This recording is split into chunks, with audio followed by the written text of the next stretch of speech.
तो जो चीज़ हमने कही नहीं वो बार बार कह रहा, ममता का मौलाना, ममता का मौलाना।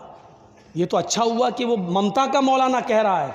मीडिया वाले तो इतने बदमाश होते हैं कि ऐसा ना हो कि कहते हैं कि मौलाना की ममता, उल्टा ना करना, नहीं तो हम फंसे। इनकी खोपड़ी बड़ी खराब है, ये कब क्या कह दें। ये फिर मैंने उसका भी जवाब सोच लिया था, अगर कभी कहेगा कि मौलाना की ममता, तो मैं कह दूंगा हमें ममता का भूखा कौन नहीं है भैया।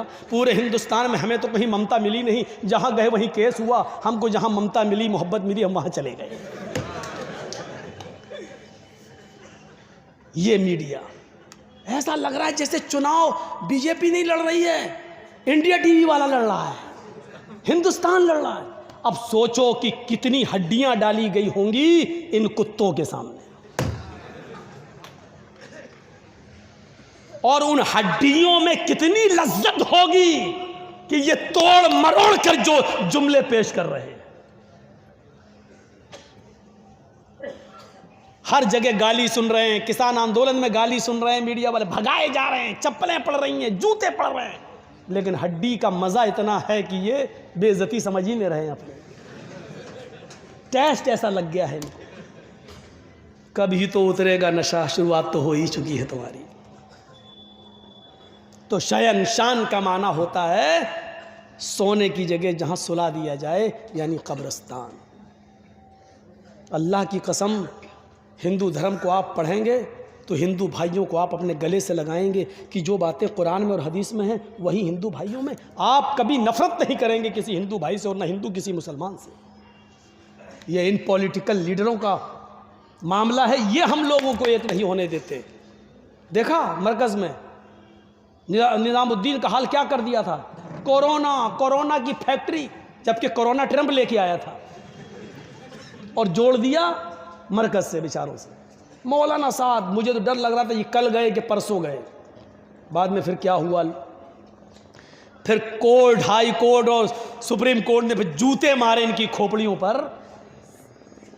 लेकिन बेशर्मी इतनी है कि कोर्ट के जूते को अभी नशा है ना, हड्डी का नशा है, इसलिए अभी कोर्ट के जूतों की तकलीफ नहीं हो रही है। जब नशा उतरेगा तब दर्द होगा।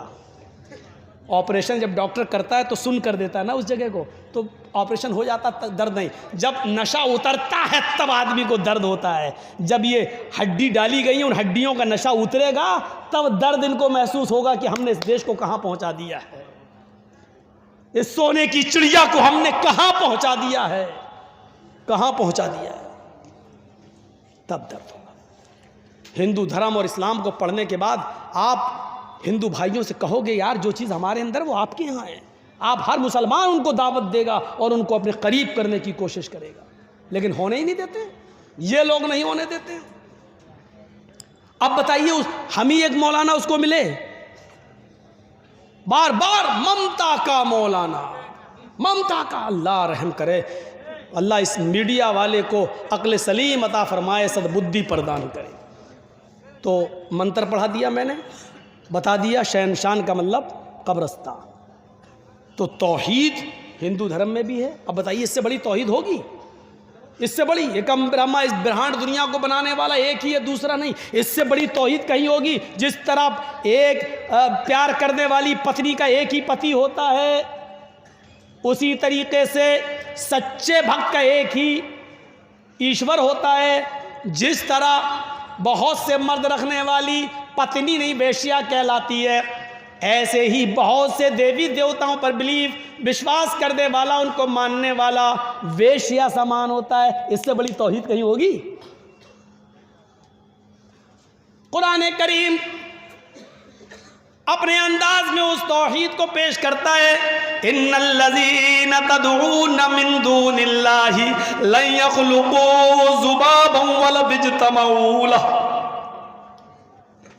अल्लाह को छोड़कर ये जिनको पुकार रहे हैं, जिनसे मदद मांग रहे हैं, जिनसे बेटा बेटी मांग रहे हैं, अल्लाह का आस्ताना, अल्लाह का दरवाज़ा छोड़कर, अल्लाह का दर छोड़कर ये जिनसे भी मांग रहे हैं, लन यखलुकू ज़ुबाबन, वो एक मक्खी भी पैदा करने की ताकत नहीं रखते। वलव इज्तमऊ लहू, अगरचे वो सब की सब मिल जाएं, यानी कश्मीर से कन्याकुमारी तक और बरेली से बगदाद तक सब अपने जिंदे मुर्दे पीरों वलियों को सबको इकट्ठा कर ले, सब जिंदे मुर्दे सबको ही जमा कर ले, ये सब मिल जाएं तो एक मक्खी भी पैदा नहीं कर सकते हैं। फिर का मक्खी पैदा करना और उसमें जान डालना तो बहुत बड़ी बात है। इन यस्लुबहुमुज़्ज़ुबाबु शैअन ला यस्तनक़िज़ूहु मिन्हु, अगर मक्खी इनकी खाने पीने की चीज़ पर बैठकर थोड़ा सा लेकर उड़ जाए, अरे मक्खी कितना ले जाएगी? आप हलवा खा रहे हैं और बैठ गई और लेके उड़ गई, तो मक्खी कितना लेके जाएगी? मक्खी है, कितना लेके जाएगी? अल्लाह कह रहा है ये जिनको पुकार रहे हैं वो तो इतने कमज़ोर हैं, मक्खी इनकी जिस चीज़ पर बैठकर जो थोड़ा सा ले गई, अभी उस मक्खी को पकड़ के जो चीज़ ले गई उससे वो चीज़ छीन भी नहीं सकते, वो वापस भी नहीं ले सकते। जो मक्खी का कुछ नहीं बिगाड़ सकें वो तुम्हारा क्या बिगाड़ेंगे? ज़ऊफ़त तालिब वल मतलूब, मांगने वाला भी कमज़ोर हो, जिससे मांग रहा है वो भी कमज़ोर, कमज़ोर कमज़ोर के पास जा रहा है, मजबूर मजबूर के पास जा रहा है, बेबस बेबस के पास जा रहा है, लाचार लाचार के पास जा रहा है। एक चीज़ ये हो गई। इस्लाम की दूसरी खूबी, इस्लाम की दूसरी खूबी क्या है? इस्लाम दीन रिसालत है, यानी रसूल का सही मतलब इस्लाम ने बताया। अब देखिए दुनिया में जितने भी धर्म हैं, कोई भी एक धर्म उठाओ और हमें उसका नाम लो और बताओ, कोई भी धर्म ऐसा नहीं है जिसके मानने वालों ने अपने यहाँ जो भी नबी जो भी पैगंबर उनके यहाँ आया उसको उन्होंने इंसान रहने ही नहीं दिया। अब देख लीजिए यहूदियों में कौन आए? मूसा, उज़ैर अल्लाह का बेटा बना दिया। ईसाइयों में कौन आया? ईसा, ईसाइयों ने ईसा को रसूल रहने ही नहीं दिया, इंसानियत से निकाल के सन ऑफ गॉड, अल्लाह का बेटा बना दिया। आप लुम्बिनी चले जाइए, लुम्बिनी नेपाल में गौतम बुद्ध की एक बहुत बड़ी मूर्ति बनी हुई है। जापान और दूसरे देशों से भी लोग आते हैं गौतम बुद्ध की मूर्ति के पास देखने के लिए। तो गौतम बुद्ध, वो गौतम बुद्ध जिनकी पत्नी थी, वो गौतम बुद्ध जिन्होंने शादी की थी, वो गौतम बुद्ध जिनकी पत्नी से एक बेटा पैदा हुआ जिसका नाम राहुल था, उन्होंने अपनी पत्नी और बेटे को छोड़ दिया और जंगल में चले गए सच्चाई को तलाश करने के लिए, और जंगल के पत्ते चबा चबा कर अल्लाह को ढूंढते ढूंढते उन्होंने जंगल ही में अपनी जान दे दी। तो लोगों ने कहा ये सच की तलाश में निकले थे, बीवी बच्चों को छोड़ के सच्चाई के रास्ते को तलाश करने के लिए निकले और जान चली गई। उनको लोगों ने क्या बना दिया? गौतम बुद्ध, और उनकी मूर्ति के नीचे लिखा हुआ है भगवान बुद्ध, यानी उनको भी इंसानियत से, जिसकी बीवी थे, जिसका बच्चा राहुल है, उसको भी इंसानियत से निकाल के क्या बना दिया? भगवान। कृष्ण जी इंसान थे और कृष्ण जी जंगल में सो रहे थे, और पढ़िए महाभारत, कृष्ण जी जंगल में लेटे थे, एक शिकारी शिकार खेलने के लिए गया और उसने हिरन को तीर मारा और उस तीर में जहर लगा हुआ था, जहर कि हिरन को लगेगा जब तक उसके पास भाग के जाएंगे तब तक उसके जहर से वो मर जाएगा और हम उसको पकड़ के ले आएंगे और अपने यहाँ खा लेंगे। शिकारी हिरन का शिकार करने गया, उसने हिरन को तीर मारा लेकिन हिरन को तीर नहीं लगा। कृष्ण जी सो रहे थे, जंगल में लेटे थे, उनके पैर के निचले हिस्से में तलवे में वो तीर घुस गया, जहर लगा था। जहर के असर से कृष्ण जी मृत्यु पा जाते हैं, कृष्ण जी चले गए। भगवान है कृष्ण जी और तीर में लगे हुए जहर के असर से मृत्यु पा जाते हैं। इंसान हैं लेकिन उनको भगवान का दर्जा देके क्या कह दिया गया? कृष्ण भगवान। रामचंद्र जी 14 साल का वनवास लिए, इतने बेबस कि उनकी पत्नी सीता को रावण लेके चला गया, वो बचा नहीं सके। हनुमान और लक्ष्मण जी को तलाश करने के लिए भेजा, लेकिन रामचंद्र जी को राम मनुष्य से निकाल कर, इंसानियत से निकाल के क्या बना दिया? राम को राम भगवान। सिखों को देख लो, महावीर सिखों को गुरु नानक पर सबसे ज्यादा भरोसा करते हैं, लेकिन सिखों के टेंपल में, मंदिर में, गुरुद्वारे में चले जाइए तो गुरु नानक की मूर्ति के नीचे लिखा हुआ है गुरु नानक भगवान। जैनियों में चले जाओ, महावीर जी को मानते हैं, लिखा महावीर भगवान। दुनिया में कोई धर्म ऐसा नहीं रहा जिसने अपने यहाँ आने वाले इंसान को, महान पुरुष को, पुरुष रहने दिया हो, इंसान भगवान का दर्जा दे दिया, भगवान का। सिर्फ इस्लाम एक ऐसा मजहब है जिसने मुहम्मदुर रसूलुल्लाह सल्लल्लाहु अलैहि वसल्लम को भगवान का दर्जा नहीं दिया। आने वाले उस नबी के बारे में अल्लाह ताला ने फरमाया क्या है? दुनिया के मुसलमानों, अल्लाह मैं ही हूं, तुम्हारे दरमियान हम जो रसूल भेजे हैं, जो पैगंबर भेजे हैं, वो भगवान नहीं है। हमने उनको अपने नूर से भी पैदा नहीं किया है। ऐ लोगों, इस्लाम के अंदर आना है तो ये अकीदा रखना है, कुल इन्नमा अना बशरुम मिस्लुकुम। ऐ नबी, आप भी अपनी जबान से कह दीजिए इन्नमा अना बशरुम मिस्लुकुम, कि मैं तुम्हारी तरह का एक बशर हूं, मैं तुम्हारी तरह का एक इंसान हूं, मैं तुम्हारी तरह का एक मनुष्य हूं, तुम्हारी तरह का एक इंसान हूं। हाँ, मेरा मकाम सबसे बड़ा है, मेरा दर्जा सबसे ऊंचा है, इसलिए कि मेरे पास वही आती है। लेकिन इंसान होने में कोई फर्क नहीं है। दो आंखें तुम्हारी, दो आंखें मेरी, दो कान तुम्हारे, दो कान मेरे, दो हाथ तुम्हारे, दो हाथ मेरे, दो पैर तुम्हारे, दो पैर मेरे। तुम भी चलते हो, हम भी चलते हैं, तुम भी सोते हो, हम भी सोते हैं, तुम खाते पीते हो, हम भी खाते पीते हैं। तुम्हें लैट्रीन पेशाब पायखाने की जरूरत होती है, हमें भी होती है। तुम्हें शादी की जरूरत है, हमने भी की है। तुम्हारे बच्चे होते, हमारे भी बच्चे हैं। तुम्हारे बाप दादा हैं, हमारे भी बाप दादा हैं। इंसान होने में हम में और तुम में कोई फर्क नहीं है। हाँ, फर्क है मकाम और मर्तबे का, फर्क है तो दर्जे का फर्क है। अल्लाह ताला ने इंसानियत में सबसे ऊंचा मकाम मेरा रखा है, सबसे ज्यादा फजीलत मेरी रखी है, इसलिए कि मेरे पास जिब्राइल आते हैं, कुरान लेके आते हैं, अल्लाह की वही आती है, कुरान मेरे ऊपर उतरता है। इस कुरान की बरकत ने हमें तमाम लोगों में सबसे अफजल कर दिया है, लेकिन इंसान होने में कोई फर्क नहीं है। फिर आपने नमाज कायम की तो फरमाया देखो, इबादत तो अल्लाह की कर रहे हो, इसमें मेरा कोई रोल नहीं है। इबादत मेरे तरीके पे कर रहे हो, बस इतना रोल है। इबादत अल्लाह की हो रही है, तरीका मेरा आप अपना रहे हैं, लेकिन इस इबादत में भी आपने कहा पहले मुझे अल्लाह का बंदा मानना, फिर अल्लाह का रसूल मानना, इंसानियत से मुझे मत निकालना। जब भी नमाज खत्म करो और आखिरी रकात में बैठो और मेरे ऊपर अत्तहियात पढ़ो तो उसमें यह जरूर पढ़ना, अशहदु अन्ना मुहम्मदन अब्दुहु व रसूलुहु, मैं गवाही देता हूं कि मोहम्मद अल्लाह के बंदे और उसके रसूल हैं। पहले बंदा कहो फिर रसूल कहो, यानी मैं अल्लाह का रसूल भी हूँ और इंसान भी हूँ। अब्द यानी बंदा, मैं अल्लाह का बंदा, मोहम्मद इब्न अब्दुल्ला भी हूँ और मोहम्मदुर रसूलुल्लाह भी हूँ। आप मुझे बंदा भी मानो और रसूल भी, दोनों बातें मानोगे तो मुसलमान हो, वरना नहीं। फिर वेदों को पढ़िए, उसने भी आखिरी नबी को इंसान ही बताया।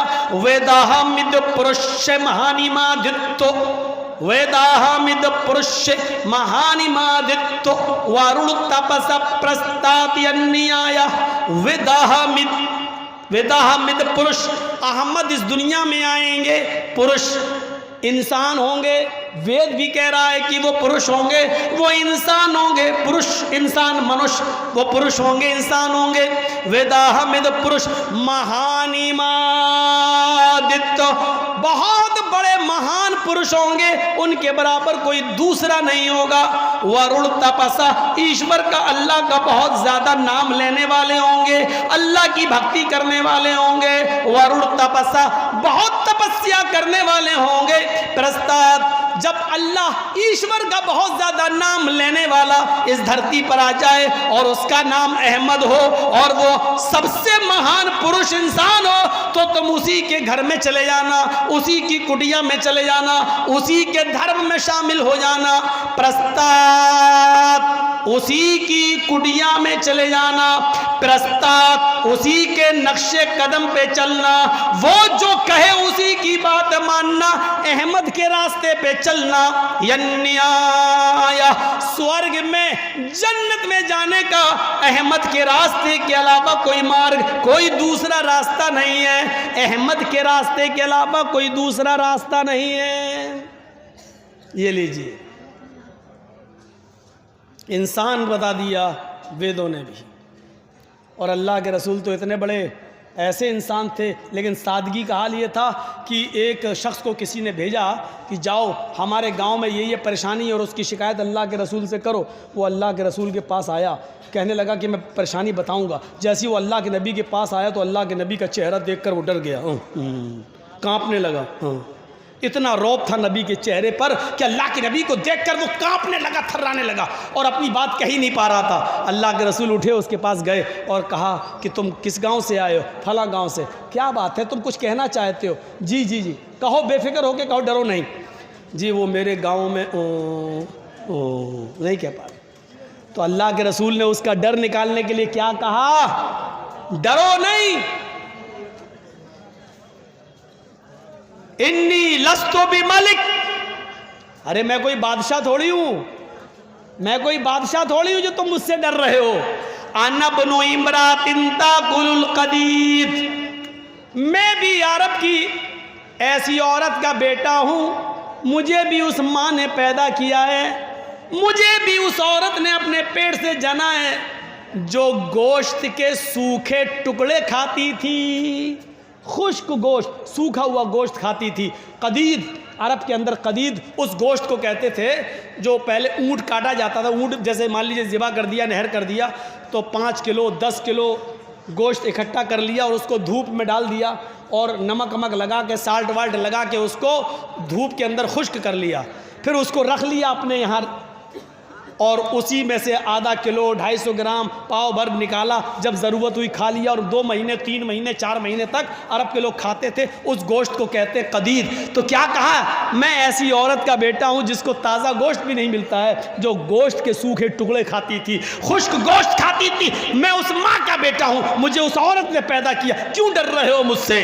मैं बादशाह नहीं हूँ। अल्लाह के रसूल ने अपने आप को एक माँ का बेटा कहा। ज़रा गौर करो इंसान, ये दूसरी खूबी है जो किसी और मज़हब के अंदर हमें नहीं मिलती है। किसी ने अपने आप को इंसान नहीं कहा, और कहा है तो उसके मानने वाले उसको इंसान नहीं मानते सिवाय इस्लाम के। तीसरी खूबी क्या है इस्लाम की? तीसरी खूबी यह है कि ये अपने अंदर सबको शामिल करता है, अमीर के लिए भी और गरीब के लिए भी, दोनों। और दूसरे मज़हब को देखिए, उनकी या तो वो अमीरों को फ़ायदा पहुंचाते हैं या गरीब को फ़ायदा पहुंचाते हैं। अब थोड़ी देर और बैठ जाइए बस, उसके बाद आपको भी जाना है, मुझे मालूम है रात के 12 बजे टाइम मिलेगा तो यही हाल होगा। बैठिए, थोड़ी सी और सुन लीजिए। ये आप और सुन लें तो आपको बहुत फ़ायदा होगा कि और मज़ाहिब या तो अमीरों को फ़ायदा पहुंचाते या गरीब को। इस्लाम दोनों के लिए है। आइए पहले मैं ईसाइयत दिखलाता हूँ, फिर हिंदू धर्म दिखलाता हूँ और फिर इस्लाम। ये 3 बड़े बड़े मज़हब से एक तकाबुल करके बताता हूँ आपको। ईसाइयत में क्या लिखा है, बाइबल पढ़िए। ईसा अलैहिस्सलाम का एक बहुत गहरा दोस्त था जिसका नाम था पितरस। गौर से सुनना, जिसको जाना हो ये वाक़या सुन ले फिर चला जाए। उसका नाम क्या था? पितरस। ईसा पितरस को ऐसे ही मानते थे जैसे अल्लाह के रसूल हज़रत अबू बकर को मानते थे। ईसा की नज़र में पितरस की वही हैसियत थी। पितरस बहुत बड़ा अमीर आदमी था। पितरस, ईसा अलैहिस्सलाम, जीसस पितरस के पास गए और उससे कहने लगे, आए पितरस, तुम्हारे पास इतनी दौलत है, इतना पैसा, इतना माल, क्या तुम अल्लाह के पास ऊपर लेके जाओगे? क्या तुम ये ऊपर ले जाओगे ये दौलत? तो पितरस ने कहा, मैं क्या करूं?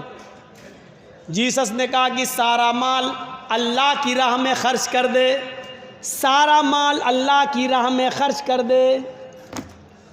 पितरस कहने लगा, सारा माल? अरे 10% ख़त्म, 10वां हिस्सा दे दूं? नहीं। 20वां दे दूं? नहीं। अरे अच्छा चलो चौथाई दे दूं, नहीं सारा माल खर्च करो। लास्ट में पितरस आया, कहने लगा अच्छा ऐसा करो, मैं आधा माल अल्लाह की राह में खर्च कर देता हूँ और आधा अपने पास, भाई मेरे भी तो बीवी बच्चे हैं, मेरे भी, उनके लिए भी तो हमें छोड़ना है। तो ईसा अलैहिस्सलाम ने, जीसस ने क्या कहा, बाइबल में लिखा है, क्या कहा, अरे नहीं, आधे में भी तुम्हें जन्नत नहीं मिलेगी। सुई के सुराख से ऊंट चला जाए ये तो हो सकता है। लो बाइबल में क्या लिखा है, जीसस क्या कह रहे हैं, ईसा, हाय पितरस, अल्लाह की जन्नत में कोई अमीर चला जाए ये मुमकिन नहीं है। ऊंट, सुई के सुराख से ऊंट का चला जाना तो मुमकिन है, सुई के सुराख से ऊंट का दाखिल होना ये तो हो सकता है, लेकिन अल्लाह की जन्नत में कोई पैसे वाला चला जाए ये मुमकिन नहीं है। जब तक तू गरीबों में सारा का सारा माल नहीं दे देगा तब तक तू जन्नत में नहीं जाएगा। पितरस ने कहा तो मुझे जन्नत में जाना ही नहीं है। लो भाग गया और ईसा को छोड़ दिया। ये बाइबल कह रही, और सही बात है भैया, पूरा कौन दे देगा। मेरे पास एक ही घर है और कह दो कि जब तक तुम अपना पूरा का पूरा घर नहीं दे दोगे गरीब को तब तक तुम जन्नत में नहीं जाओगे, हम दे देंगे, कभी नहीं देंगे।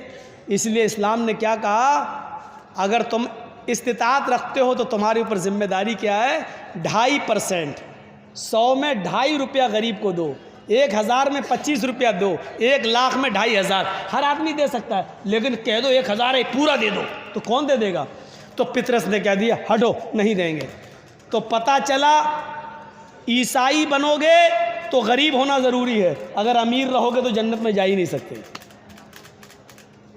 ईसाई धर्म हमें बताता है कि जन्नत में जाना है तो गरीब बनकर जा सकते हो, अमीर रहकर जन्नत नहीं मिलेगी। आओ ज़रा हिंदू धर्म देख लें, मनुस्मृति उठा लो और पढ़ लो। हाय भक्तों, ईश्वर को प्रसन्न करने के लिए हवन करो, सुनो गौर से, हवन करो और हवन में संध्या करो, सुबह और शाम